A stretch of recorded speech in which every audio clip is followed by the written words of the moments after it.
Mesdames, Messieurs, bonsoir. Bienvenue sur Spectrum Télévision. Il est 20h. Au menu de ce journal bilingue, édition de ce 2 mars. Drame dans la région du Sud-Ouest. Le sous-préfet des Kondo-Titi, situé dans le département du Ndian, Timothée Aboloa, et le maire des Kondo-Titi, Nandji Kenneth, ont perdu la vie ce mercredi matin. C'était au cours d'une attaque perpétrée contre leur convoi. L'explosion d'une mine a coûté la vie à plusieurs personnalités également. Plus de détails en début de ce journal avec notre reporter Joséphine Binti.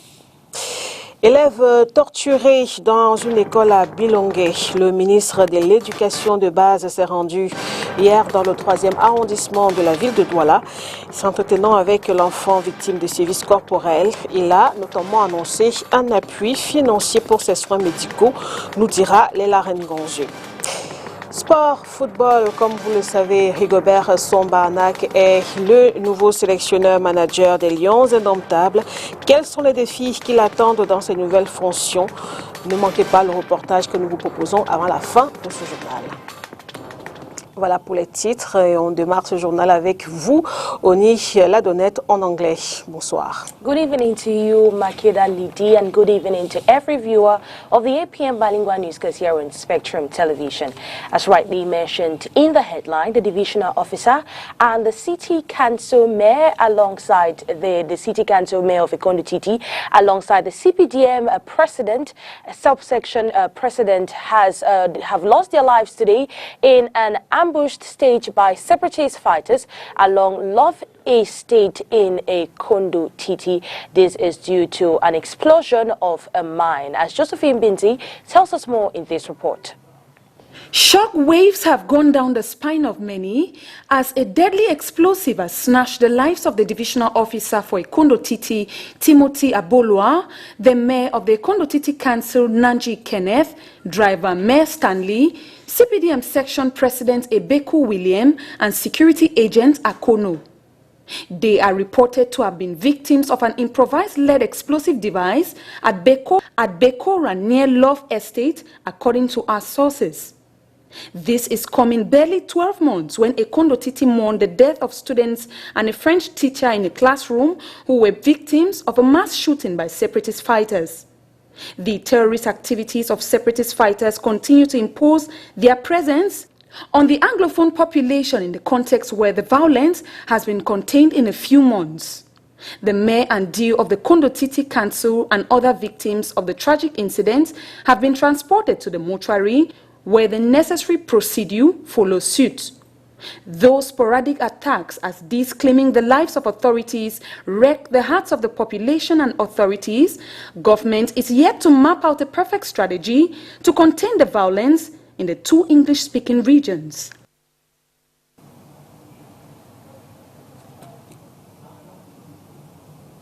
Nous poursuivons ce journal avec vous, Oni Ladonnette. And this time around, we talk about the strike action and how political leaders of Cameroon have openly supported the Dead Talk operation launched by teachers. The call on government's inability to meet up with teachers' demands a shame and great dishonor to Cameroon, calling on them to pay off arrears salaries, pay examination fees, ensure the creation of a platform for transfer and assignment, and meet every demand tabled by these teachers. These political actors call on the population to stand with these educators as it will be of the interest of the students and children. And we take you down to the central market here in the economic capital, where traders say Sikam is not producing enough Women's Day fabric to facilitate sales.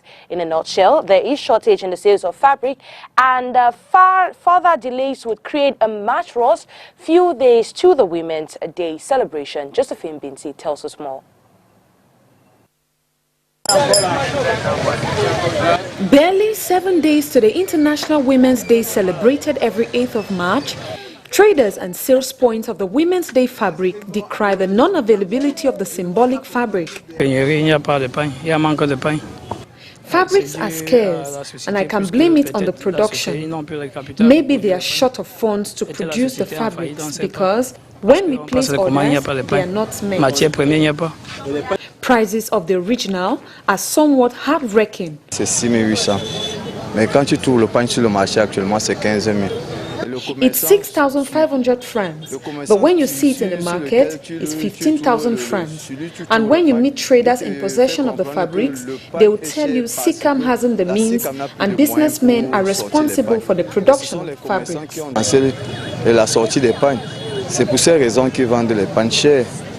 Even if the fabrics were available, some traders say a majority of women purchase the fabric at the rush hour and businesses turn sour. Les femmes ne connaissent même pas le thème. Quand on sort le pain, les femmes n'achètent pas. Some women don't know the theme.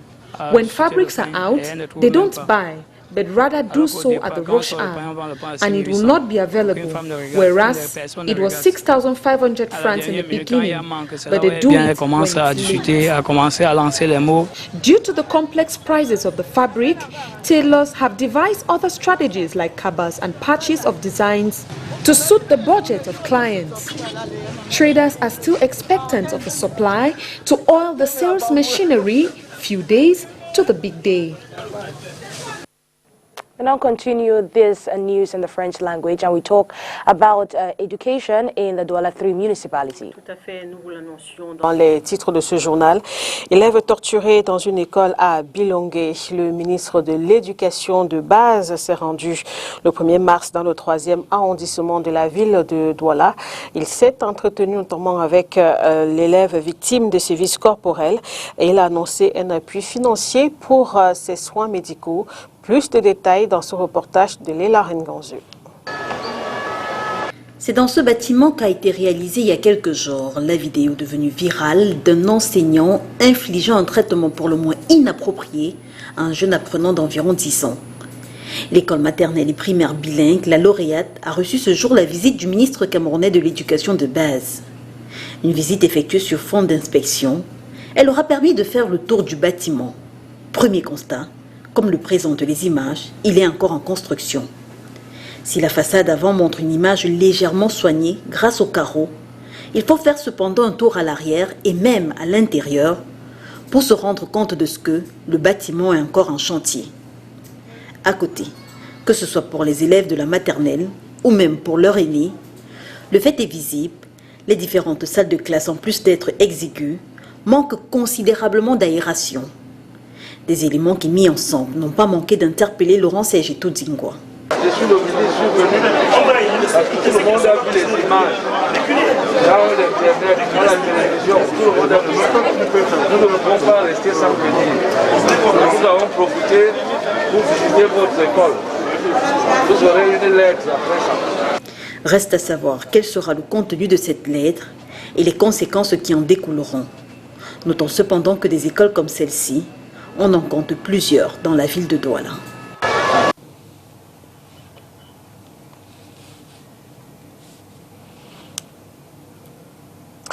Au Cameroun, le partage des revenus agricoles n'est pas toujours équitable. C'est pour pallier à cette situation qu'un cadre législatif vient d'être créé dans le but de réguler ce secteur. L'annonce a été faite récemment par le ministre de l'Agriculture. C'était au cours de la conférence annuelle des responsables des services centraux et déconcentrés qui s'est tenue à Yaoundé. Reportage. C'est dans cette salle de l'hôtel Montfébé de Yaoundé que s'est déroulée la conférence annuelle des responsables des services centraux et déconcentrés, des projets-programmes des sociétés placées sous tutelle du ministère de l'Agriculture et du Développement rural Minader. Les travaux se sont déroulés du 22 au 23 février dernier.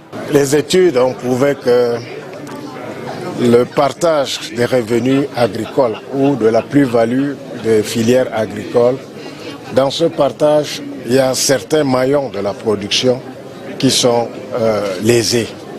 Dans les maillons de la production, nous pouvons citer le maillon primaire qui est la production, le maillon de la transformation, le maillon de la distribution et parfois même le maillon de l'intermédiaire. Et on a relevé que très souvent... Il faut d'entrée de jeu. C'est dans cette salle de l'hôtel Montfébé de Yaoundé que s'est déroulée la conférence annuelle des responsables des services centraux et déconcentrés, des projets-programmes des sociétés placées sous tutelle du ministère de l'Agriculture et du Développement rural Minader. Les travaux se sont déroulés du 22 au 23 février dernier. Les études ont prouvé que le partage des revenus agricoles ou de la plus-value des filières agricoles, dans ce partage, il y a certains maillons de la production qui sont lésés.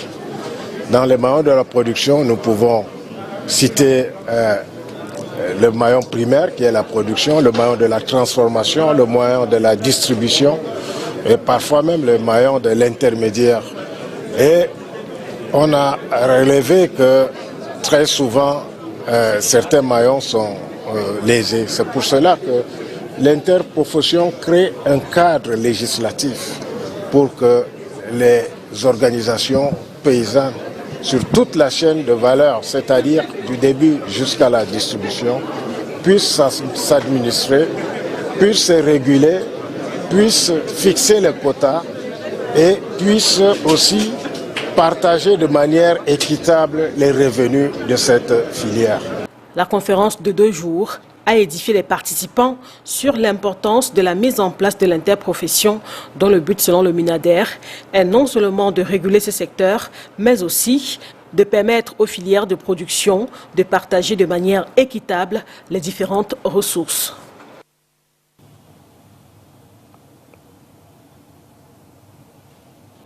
On reste dans le même sillage pour parler de la filière oléagineux. La production est en deçà de la demande. Le Cameroun prévoit d'ailleurs d'importer cette année près de 140 000 tonnes d'huile de palme, demande la plus importante depuis 2017. Le secrétaire général de l'Association des raffineurs des oléagineux a donné récemment une conférence de presse à Yaoundé à ce sujet. Reportage Orient Donken et Thierry On. Il faut d'entrée de jeu relever que la production camerounaise en huile de palme est déficitaire de plus d'1 million de tonnes chaque année. Ce qui reste constant, c'est qu'on produit autour de 400 000 tonnes. Ça, on ne doit pas se tromper dessus. On a une demande qui est autour de 1 512 000 tonnes l'année. On ne doit pas se tromper dessus. On sait qu'on raffine à peu près 74 000, on ne doit pas se tromper dessus. On savonne 50 000, on ne doit pas se tromper dessus. Parce que si on se trompe dessus, on ne va pas comprendre pourquoi on dit qu'on importe 143 000 tonnes. Et c'est des choses qui sont importantes. On ne va pas comprendre pourquoi on importe même. C'est même vous dire, mais il y a l'import-substitution. On substitue ça à quoi? Il faut d'abord planter avant de parler de l'import-substitution. Tu ne plantes pas, tu substitues à quoi? L'Association des raffineurs des oléagineux du Cameroun, en abrégé ASROC, qui a initialement fait une demande d'importation de 100 000 tonnes cette année 2022, l'a revue à la hausse, c'est-à-dire 143 000 tonnes. Les raisons avancées sont les difficultés des transformateurs à s'approvisionner en matières premières.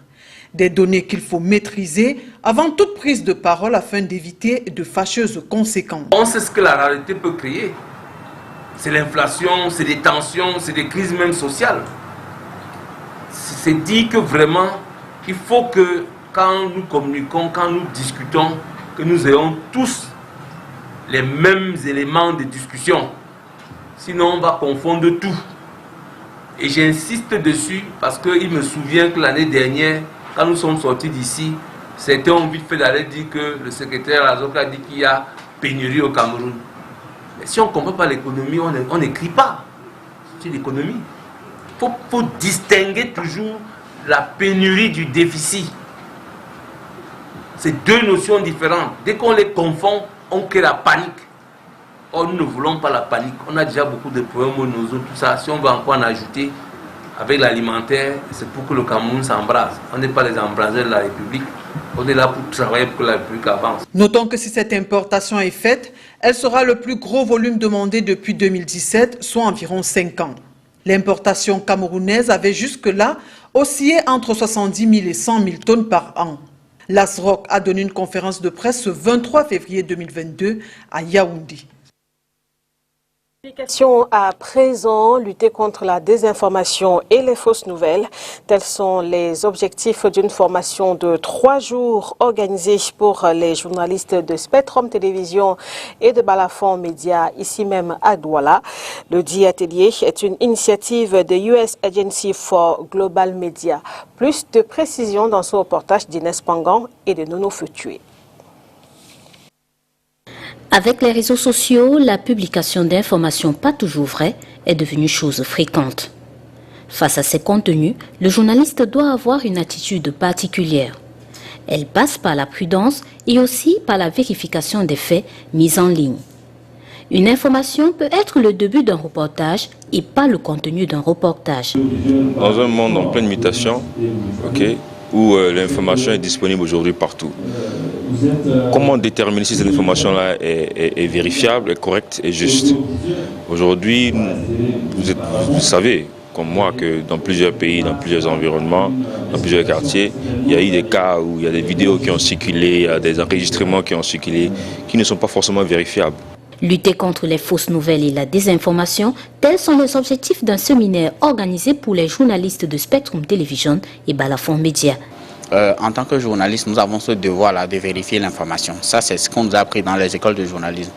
Maintenant, vérifier l'information, ce n'est pas forcément une question de technologie aussi, parce que vous savez, par exemple, quand un DG de société, je donne un exemple comme ça, ou bien un ministre vient faire un discours sur un aspect de la vie publique et donne des chiffres qui ne sont pas vrais, et que le journaliste derrière va vérifier si ces chiffres-là correspondent aux réalités de terrain, ça déjà c'est du fact-checking. L'atelier de 3 jours commence ce 2 mars 2022 à Douala. Il est organisé par US Agency for Global Media. Parlons culture à présent. La présidente de l'Institut français a donné récemment un point de presse à l'IFC de Douala. Il était notamment question de dévoiler le planning d'activité pour le compte de cette année 2022. Nous proposons de suivre cet extrait. En janvier, c'est la semaine décidée. Ensuite, de janvier à mars, c'est la francophonie. En mars, on a une semaine qui ça va être un moment très important et justement qui va vous intéresser, madame, parce que c'est entre la culture et la politique. On fait une semaine sur le droit des femmes. Et on fait venir 3 personnalités assez importantes en France. Vous pourrez chercher sur Internet si vous ne les connaissez pas. Tristan Banon, qui est une écrivaine, journaliste, qui a elle-même subi des violences. Des violences sexuelles. Des violences sexuelles, je ne voulais pas prendre le terme, mais c'est vrai, des violences sexuelles, c'est ça, on ne peut pas le dire autrement. Sophia Aram, qui est éditorialiste à France Inter, qui fait un spectacle aussi sur la relation femme-homme, sur les menstruations et comment c'est perçu aussi dans la société. Et Rachel Kahn, qui est aussi journaliste, écrivaine, engagée, qui est une femme politique, enfin elle est engagée, pas une femme politique, mais elle est engagée dans la politique. Vous aurez ces 3 femmes qui vont venir dialoguer avec des femmes comme Djaïli Amadou Amal, Aïssa Doumara et d'autres militantes féministes. Donc il va y avoir un moment assez magnifique à préparer et je vous recommande de vous rapprocher à Douala auprès de Samel et à Yaoundé auprès de nos équipes. Ça va être un moment très très fort. Donc là on est en mars. En avril et mai, on lance 2 festivals, un festival de danse, un festival de jazz. Puis en juin, la littérature africaine. Oui, j'allais y venir, je gardais ça pour monsieur pour la fin. On va avoir donc au mois de juin la fête de la musique. Bon, alors pour revenir, pour vous, vous avez raison, on a entre deux, pour la seconde édition de la semaine de la littérature africaine. Là où c'est un moment où on essaie de mettre en valeur non seulement les éditeurs africains, parce qu'il ne faut pas uniquement qu'on mette en valeur les auteurs africains. S'il n'y a pas d'éditeur, s'il n'y a pas de distribution, ça ne sert pas à grand-chose. Et en même temps, les équipes ici ont prévu d'inviter un certain nombre d'autrices et d'auteurs, des hommes et des femmes importantes qui vivent en France ou en Europe et qui vont venir et monter des ateliers et faire des discussions. Voilà. En septembre, on a toujours un grand événement de rentrée. En octobre, vous avez tout le travail qui va se préparer sur la nuit blanche. Et en novembre, on a novembre numérique. Et en décembre, on a tous les spectacles qui terminent l'année. On parle religion dans ce journal. Les chrétiens du monde entier démarrent ce jour, comme vous le savez, le mois de Carême. Ce début est marqué chez les chrétiens catholiques par la cendre, d'où l'appellation mercredi des cendres. Pénitence, pardon, jeûne, charité sont quelques attitudes du chrétien pendant cette période. Plus de détails avec vous, Oriane Donquin. Une croix de cendre dessinée sur le front, signe distinctif du chrétien catholique ce mercredi, mercredi des cendres. C'est un jour de pénitence qui marque le début du carême dans le christianisme. Le carême, en fait, pour nous, c'est une période de conversion, de réconciliation, de pardon. Une période au cours de laquelle le chrétien accepte toutes les humiliations, se fait humble, pardonne à tous ceux qui lui ont offensé pour essayer d'imiter le Christ. Oui, c'est une période où le chrétien passe son appartenance avec le Christ, reconnaît déjà que le Christ a souffert pour nous et que nous aussi devons nous revoir à l'intérieur pour remettre nos corps, nos âmes, notre société au Seigneur lui-même qui est mort pour nous, qui a souffert pour nous. Pendant 40 jours, le chrétien se met à la recherche pure de Dieu et pour y arriver, il est recommandé de poser des actes tels que la prière, l'abstinence, le pardon ou encore le jeûne. On peut décider de ne plus être égoïste, de ne plus faire certaines choses qu'on faisait. Bref, chacun choisira. Moi, je choisis le jeûne, je choisis le silence. Je ne consomme pas la viande pendant le carême. Et la boisson aussi, je ne dois pas boire pendant tout le carême. Et me réconcilier avec l'un de mes cadets avec lequel je ne m'entends pas depuis un certain nombre de temps. J'accepte de m'humilier pour lui dire, mon frère, je te tends la main, essayons de regarder ensemble dans la même direction. Ils étaient nombreux ce mercredi à la cathédrale Saint-Pierre et Paul de Bonadibong ici à Douala. Les chrétiens venus faire ce rituel d'imposition de la cendre en signe de fragilité de l'homme, mais aussi d'espérance en la miséricorde de Dieu. Sports, we talk about the challenges that await the newly appointed head coach of the Indomitable Lions of Cameroon, Rigobert Song Bahanak, with Josephine Binti in this report. Rigobert Song Bahanak has replaced the Indomitable Lions head coach Antonio Conceição da Silva, who was in charge for just 2 years. Cameroon's most emblematic captain of all times, who featured at 7 AFCON tournaments, is faced with a double assignment, which is qualifying the Lions to the World Cup against Algeria being the primordial. Third-place winners at the just-ended AFCON tournaments have so many adjustments to be made, especially at the defense and goalkeeping unit, as the Lions conceived over 6 goals, in spite of having the best attacker and the best striker of the tournament. To many, the appointment of the native of Nkonglikok has been the hearty outcry for a Cameroonian to coach the national team. The World Cup qualification is the agenda of the moment, as Cameroon's last appearance dates back to 2014, when Cameroon was eliminated at the group stages. Obtaining a coaching badge in 2012 from the Clairefontaine Football Academy, his coaching statistics with the Intermediate Lions have not been rosy.